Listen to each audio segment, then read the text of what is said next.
Kita mulai dengan informasi dari dalam negeri. Seorang siswa SMP di Kabupaten Maros, Sulawesi Selatan tewas setelah dikeroyok oleh rekannya sendiri pada saat pulang dari sekolah. Korban tewas akibat hantaman benda tumpul di bagian kepala.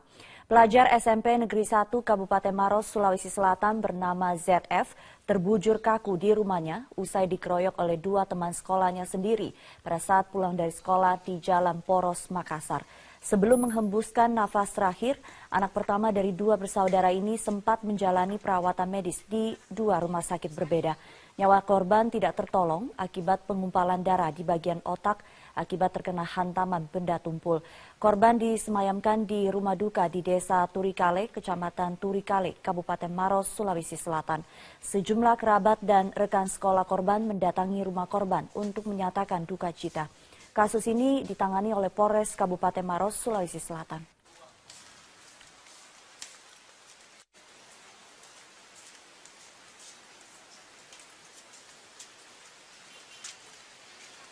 Anda menyaksikan News Update pukul 22 waktu Indonesia Barat bersama saya Rima Safira. Pemprov DKI Jakarta akan menerjunkan intel dari kepolisian lebih dulu sebelum melakukan penertiban pemukiman liar. Langkah itu dilakukan untuk memetakan persoalan dan memperkecil potensi kericuhan. Gubernur DKI Jakarta Basuki Cahayapurnama katakan, penertiban pemukiman liar warga di Kampung Pulo yang menimbulkan bentrokan fisik menjadi bahan evaluasi Pemprov DKI Jakarta. Kedepannya, untuk menghindari potensi kericuhan, Pemprov DKI akan lebih dulu menerjunkan intel untuk memetakan persoalan. Selain itu, penertiban juga akan melibatkan personel gabungan TNI Polri, Satpol PP, dan pemadam kebakaran. Usai menertibkan Kampung Pulo, selanjutnya akan ditertibkan lokasi Bukit Duri dan Bidara Cina. Penertiban kedua pemukiman itu sangat penting untuk pembangunan sodetan Kali Ciliwung. Nah, itu model-model gitu, jadi mesti ada pengarahan. Kita udah minta Polda akan mimpin, akan masukkan intel dulu. Kita akan ada protapnya seperti waktu kita bereskan Taman Burung. Nah, itu kita sampaikan. Yang pasti Bidara Cina sama Bukit Duri harus kita bereskan untuk sodetan sama untuk. Pemerintah Provinsi DKI Jakarta akan menerjunkan intel dari kepolisian sebelum melakukan penertiban pemukiman liar. Langkah itu dilakukan untuk memetakan persoalan dan memperkecil potensi kericuhan. Gubernur DKI Jakarta Basuki Cahayapurnama mengatakan penertiban pemukiman liar warga di Kampung Pulo yang menimbulkan bentrokan fisik menjadi bahan evaluasi Pemprov DKI Jakarta. Kedepan, untuk menghindari potensi kericuhan, Pemprov DKI akan lebih dulu menerjunkan intel untuk memetakan persoalan. Selain itu, penertiban juga akan melibatkan personel gabungan TNI Polri, Satpol PP, dan pemadam kebakaran. Usai penertiban Kampung Pulo, selanjutnya akan ditertibkan lokasi Bukit Duri dan Bidara Cina. Penertiban kedua pemukiman itu sangat penting untuk pembangunan sodetan Kali Ciliwung. Nah, itu model-model gitu, jadi mesti ada pengarahan. Kita udah minta Polda akan mimpin, akan masukkan intel dulu. Kita akan ada protapnya seperti waktu kita bereskan Taman Burung. Nah, itu kita sampaikan. Yang pasti Bidara Cina sama Bukit Duri harus kita bereskan untuk sodetan sama untuk tutup. Anda menyimak News Update Berita 1, saya Carlos Michael. Pemirsa, Pemprov DKI akan terus merelokasi sejumlah kawasan pemukiman yang berada di bantaran Kali Ciliwung. Oleh sebab itu, Pemprov DKI Jakarta akan terus membangun rusun untuk menampung warga yang terkena relokasi. Gubernur DKI Jakarta Basuki Cahayapurnama atau Ahok mengatakan Pemprov DKI akan membangun 50.000 unit rusun. Ditargetkan pembangunan rusun tersebut akan rampung pada 2017. Menurut Ahok, rusun tersebut akan didukung dengan fasilitas lain termasuk transportasi. Bahkan Ahok merencanakan menggratiskan ongkos transportasi bagi warga rusun yang memiliki gaji setara UMP.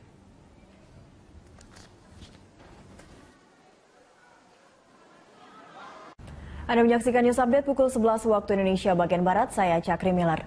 Setelah Kampung Pulo, Pemprov DKI Jakarta berencana akan merelokasi sejumlah bangunan di kawasan Bidara Cina dan Bukit Duri. Rencana relokasi itu dalam rangka pembangunan saluran sodetan Kali Ciliwung.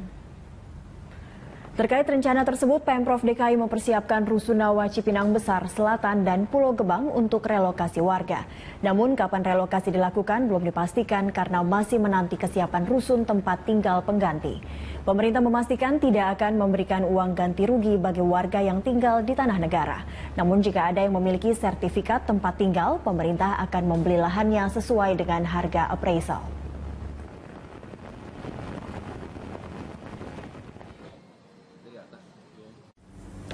Setelah Kampung Pulau, Pemprov DKI Jakarta berencana akan merelokasi sejumlah bangunan yang di kawasan Bidara Cina dan Bukit Duri. Untuk mengetahui informasi lebih lanjut, kita bergabung dengan reporter Pramadika Samudra yang sudah berada di kawasan Bidara Cina, Jakarta Timur.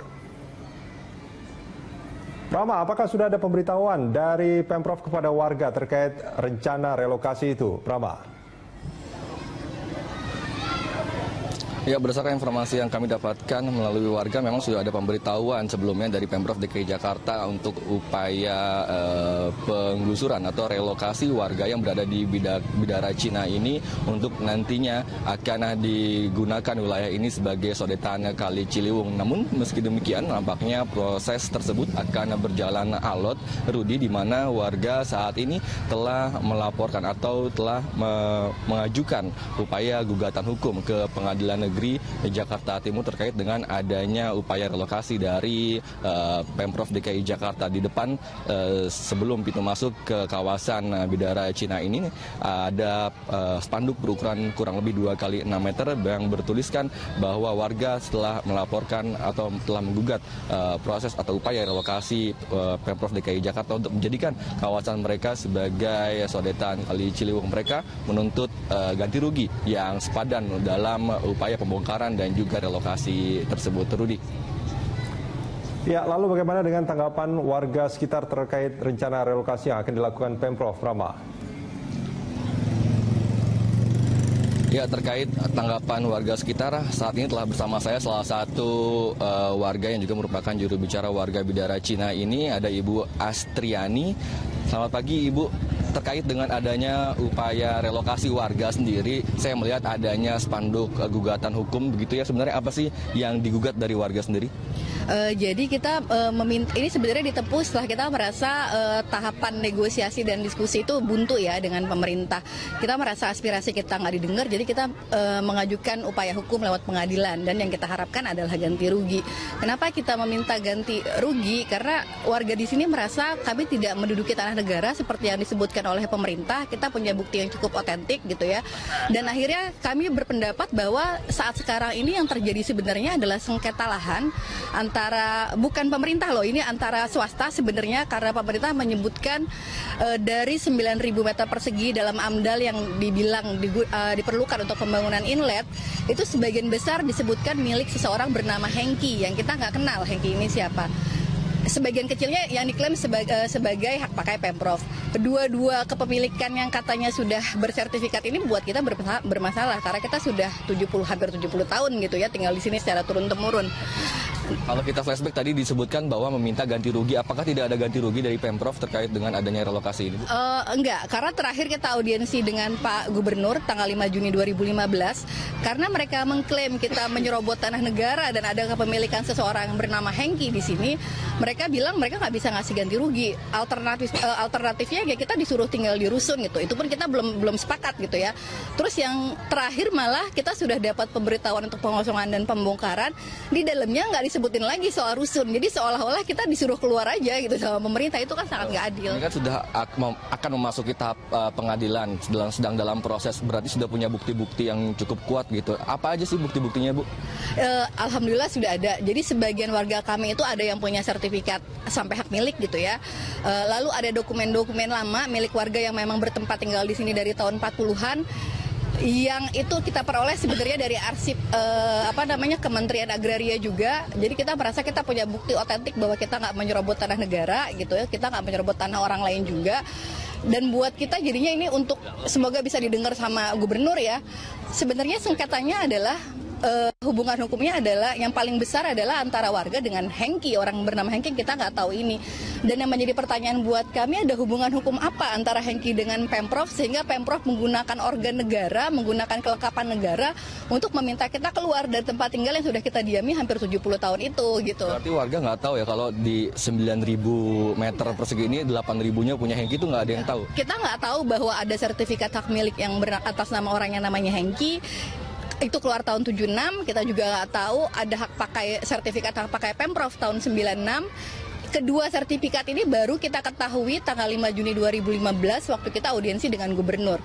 Dan buat informasi buat teman-teman juga dan buat mungkin pemirsa Berita 1, bahkan dari awal sosialisasi kita tidak pernah disebutkan menduduki tanah negara, selalu kita dibilang akan ada tim appraisal untuk menghitung kerugian yang bisa diberikan, untuk melakukan negosiasi, untuk melakukan kesepakatan bersama warga gitu. Dan itu kita baru tahu bahwa ada statement bahwa kami menduduki tanah negara itu bulan Februari 2015 dari berita online tempo.co. Kita kaget luar biasa karena selama sosialisasi wali kota, panitia pengadaan tanah, camat, bahkan lurah itu nggak pernah bilang seperti itu. Terakhir nih, untuk harapannya sendiri kepada Pemprov dan juga kepada pihak yang lain terkait apa? Kalau buat saya sih sebenarnya yang diharapkan warga adalah relokasi yang menghormati kepentingan warga dan hak kemanusiaan warga di sini. Jangan sampai warga di sini, kita nggak kebanjiran ya Mas ya. Jangan sampai warga yang memang sudah nyaman, sudah punya penghidupan yang baik di sini dipaksa keluar dan kemudian taraf hidupnya menurun dari yang sekarang gitu. Paling nggak kita masih bisa bertahan hidup dengan taraf hidup yang sekarang yang udah kita miliki, itu aja gitu. Ya, baik, terima kasih untuk waktunya Ibu Astri dan teman-teman.